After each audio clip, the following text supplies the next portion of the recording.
김호란 국립암센터대학원 예방의학과 교수 모셨습니다. 어서 오세요. 안녕하세요. 일단 명수 자체는 교수님 좀 안정적입니다. 그렇습니다. 저희가 계산한 감염 재생산수가 0.6에서 0.7인데요. 계속 그 속도로 아주 느리지만 천천히 감소하고 있습니다. 다행스러운 일인데요. 지금 근데 주초에는 원래 좀 적다가 또 후반부 되면 늘어나고 해서 걱정인데 그 패턴 내에 있는 거죠? 그럼에도 불구하고. 그렇습니다. 보통 월, 화가 좀 낮고 수, 목, 금이 조금 높습니다. 그렇다면 내일 모레, 그러니까 추석 연휴 기간에 또 늘어날 가능성은 뭐 분명히 그렇습니다. 배제할 수 없는 거죠. 그래서요. 추석 특별 방역 지침 발표됐는데 저희가 이렇게 언뜻 들어도 어느 부분이 강화되고 어느 부분이 약화되는지 뭐 정확히 좀 구체적으로 좀 잘 뭐지 이런 잘 의문이 있는데 좀 일단 쉽게 단계는 이제 2단계가 그대로 유지되는 거기 때문에 실내 50명, 실외 100명 이상 모임이 금지되는 거는 그대로 유지되고요. 수도권은 11개 위험시설에 대해서 이제 집합 금지, 제한 명령을 내린 거고, 오히려 상대적으로 이제 환자 수가 좀 적은 비수도권은 6종에 대해서만 이제 제한을 하게 된 겁니다. 아무래도 이 코로나가 뭐 당장 한두 달 이내에 해결될 수 있는 문제가 아니고 최소 2, 3년은 갈 것이기 때문에 지속 가능한 방법으로 유지를 해야 되겠다. 그리고 그동안 계속해서 2.5단계, 2단계까지 굉장히 강화된 사회적 거리 두기를 하다 보니까 국민들께서 피로도가 상당히 높아져서 아무리 강화한다고 해도 수용성이 좀 떨어집니다. 그래서 실제적으로 그동안 문을 닫았던 국공립 시설도 좀 방역 수칙을 강화하면서 열어서 오히려 좀 갈 수 있는 곳을 만들어줘야 되겠다. 이런 것도 있습니다. 피로도가 높아지고 있는 건 분명한 사실인 것 같습니다. 그렇습니다. 그러니까 방역 당국으로서 무조건 조일 수만은 없는 거고요. 국민들이 그걸 견디지 못할 수도 있으니까요. 그러니까 인원에 따라 늘렸다 줄였다는 교수님 말씀대로 앞으로도 상당 기간 그런 작업이 반복돼야겠죠. 그 발생하는 환자 수에 따라서. 이번 추석이 지난 어떤 다른 연휴보다 더 위험하다. 이런 어떤 근거는 뭔가요? 시기별로 보면 저희가 5월 이태원발 유행이 나타나기 직전에 4월 말에는 거의 환자 수가 한 자리 숫자였고 환자 수가 0인 날도 한 3, 4일 있었습니다. 이제 그 정도 수준에서 유행이 시작됐기 때문에 크지 않았고요. 그다음에 7월 말에도 환자 수가 4월 말보다 높았지만 10명에서 20명 사이였습니다. 그런데 8월 15일 집회를 통해서 확산되면서 하루에 400명까지 올라갔죠. 그렇지만 지금 환자 수는 많이 줄어들었음에도 불구하고 50명에서 100명 사이, 하루 한 평균 70명 정도 나오고 있기 때문에 이 상태에서 확산이 된다면 훨씬 더 많이 올라가겠다 하는 겁니다. 그 이른바 어떤 감염 경로를 알 수 없는 그 비율이 높은 것도 지금이 훨씬 더 높은 거죠?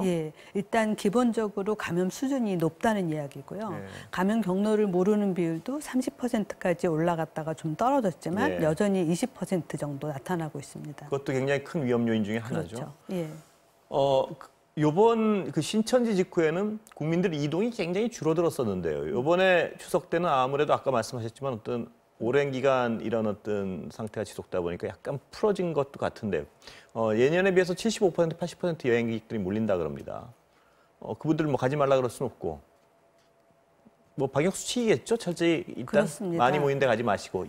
실제로 보통 이제 추석 연휴에 사실 한국에서는 해외로 나가는 여행객이 많았습니다. 근데 올해는 이제 해외에 나갈 수 없고 또 뭐 가족 방문들도 자제하다 보니까 일부 이제 여행지를 찾아가시는 분들이 계시는데 그분들이 명심하셔야 될 것이 이제 굉장히 건강을 위해서 뭔가 리프레시 하려고 가는 거잖아요. 근데 이게 잘못해서 코로나 감염을 전파시키거나 확산시키는 계기가 될 수 있습니다. 그래서 우리가 이미 다 알고 있는 것처럼 사람들이 많은 곳에 모여서 식사한다든지 또 오랫동안 이야기한다든지 이런 부분, 위험 요인을 줄이는 데 최선을 다해야 되겠습니다. 그거랑 또 하나 여쭤볼 게 뭐 방법은 없겠지만 말입니다. 부모님들 뵈러 가는 분들 뭐 어쩔 수 없이 뵈러 가는 분들도 계실 텐데요, 꽤 많이.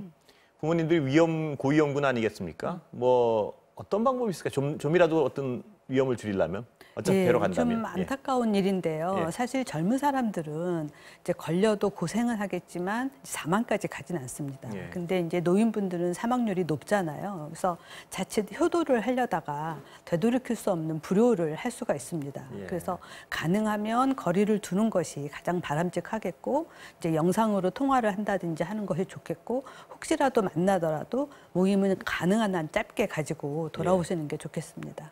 예. 그 개천절 집회를 안 여쭤볼 수가 없는데요.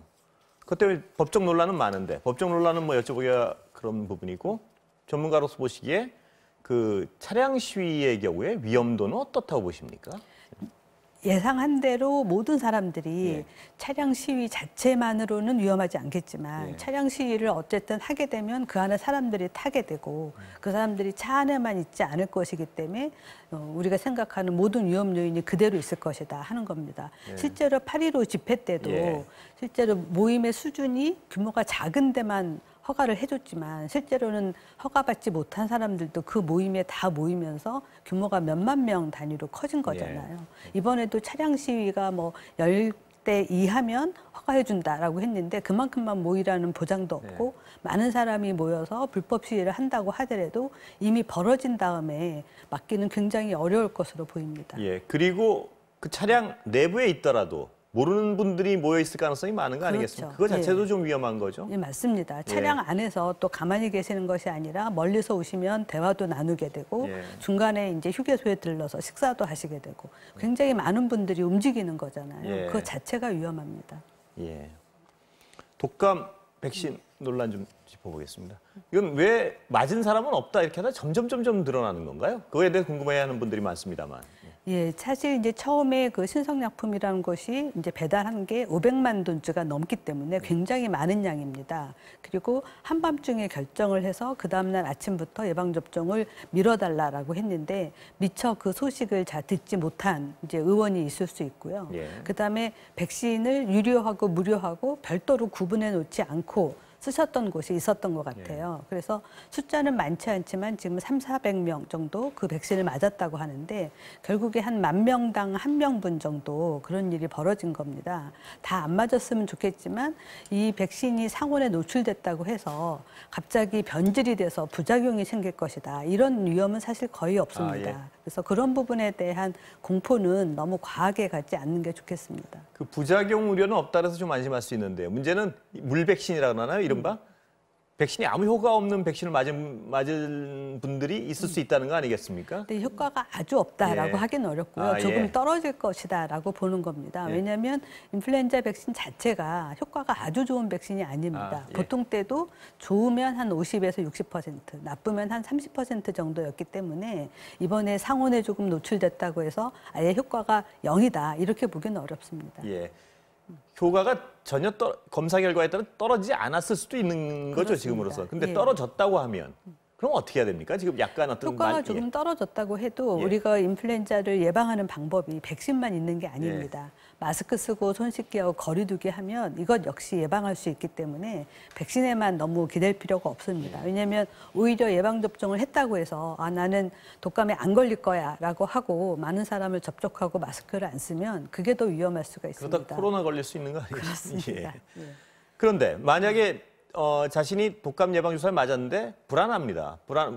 물백신을 맞은 거 아닌가 뭐 이렇게 불안하다면 다시 맞아야 되는 겁니까? 아니면 그렇지는 그렇지 않습니다. 않습니까? 예, 예. 그렇지는 않습니다. 우리가 효과가 50%인데 그럼 2번 맞으면 100%가 예. 되느냐 그렇지는 않습니다. 아, 그건 전혀 상관이 없나요? 예, 예, 아, 그렇지 예. 않습니다. 그렇다면 이미 맞은 분들은 뭐 어떤 불안감 가지지 말고 그냥 예, 예. 위생 수칙 지키고, 예. 그 백신이 잘 작용하도록 생각을 하시면 될 것 같고요. 예. 백신을 안 맞고도 한 번도 독감에 안 걸리신 분들도 많이 있습니다. 네. 그렇기 때문에 위생 수칙을 더 열심히 지키는 것으로 백신 대신하시면 되겠습니다. 지금 수급 상황 봐서는 덜 위험한 분들이 많이 가서 맞을 상황은 아니고 또 바람직하지도 않은 거죠? 예, 그렇습니다. 사실 예. 그런 부분이 좀 걱정됩니다. 예. 오히려 감염됐을 때 폐렴이나 사망 위험이 높은 만성질환자분들이 맞으셔야 되는데 예. 건강한 분들이 더 많이 맞는 것이 아닌가 이런 생각이 듭니다. 특히 유료 접종의 경우에는 건강한 분들이 지금 막 뭐 많이 몰려가고 있다는 얘기도 있는데 그건 좀 예. 자제라는 게 차라리 나은 예, 상황이죠? 그렇습니다. 예. 나중에 정말 필요한 만성 질환자가 맞을 백신이 없을 수도 있습니다. 예.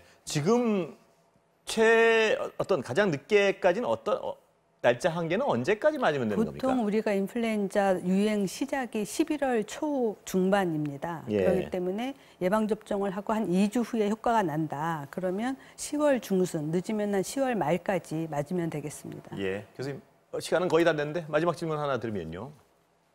만약에 우리가 추석 연휴를 잘 버티고요.